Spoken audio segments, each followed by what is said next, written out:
என்றும் நான் செல்ல மாட்டேன்.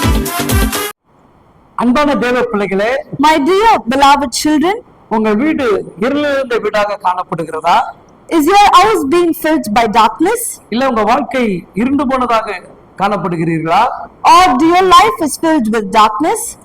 எங்கு பார்த்தாலும் வெளிச்சம் தெரியாதபடி அடைக்கப்பட்டதை போல காணப்படுகிறீர்களா? Maybe you feel that you are surrounded by darkness. இன்றைக்கு பரிசுத்த தேவன் சொல்லுகிறார், Today the Lord is saying to you, உங்க வாழ்க்கையில் அவர் வெளிச்சமாக வரப்போகிறார். the Lord is going to come into your life as a light. நீங்க போகிற இடங்களெல்லாம் தேவன் கூடவே வெளிச்சமாக வரப்போகிறார். He is going to come with you wherever you go as a light beside you. பரிசுத்தமான வேத வசனங்கள் இவ்விதமாக சொல்லுகிறது. The Holy Bible says like this. சங்கீதம் 18 அதிகாரம் 28 வேத வசனம் இவ்விதமாக சொல்லுகிறது.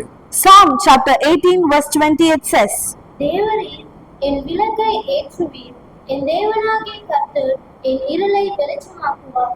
For thou wilt light my candle, the Lord my God will enlighten my darkness. உங்க வாழ்க்கை வெளிச்சமாக மாறப் போகிறது.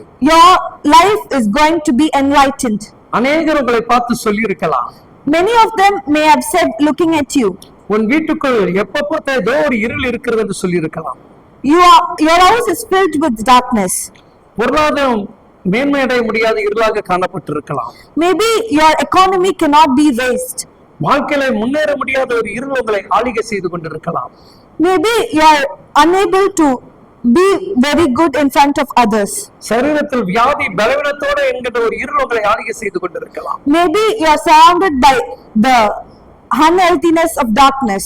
பொருளாதாரத்தில் வளர்ச்சி அடைய முடியாதபடி பெரிய மாபெரும் ஒரு இருளுக்குள் நீங்கள் அடிமைப்பட்டு இருக்கலாம்.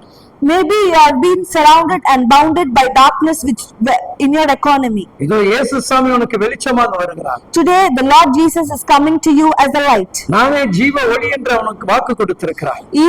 He has promised that he is the living and everlasting light. மகா பரிசுத்தமுள்ள தேவன் உன் கூடாரத்தை வெளிச்சமுள்ள கூடாரமாக மாற்ற விரும்புகிறார். The Holy Lord is willing to change your house into enlightened one. என் சகோதர சகோதரனே, My dear beloved friends in Jesus Christ, உங்க வாழ்க்கை வெளிச்சமாக மாறுகிற நேரம். this is the time where your life is going to be enlightened. உலகத்துக்கு ஒளியாக இருந்த தேவன், The Lord who was a light to the world, நம்முடைய வாழ்க்கைக்கு ஒளியாக வருகிறார். he is coming as a light to in our lives. இதை பார்த்து கேட்டுக்கொண்டிருக்கிற சகோதர சகோதரிகளே, Those who are watching and hearing, my brothers and sisters, இந்த ஆண்டோடைய வாழ்க்கை வெளிச்சமுள்ள ஆண்டாக மாறுகிறது. this year your life will be enlightened.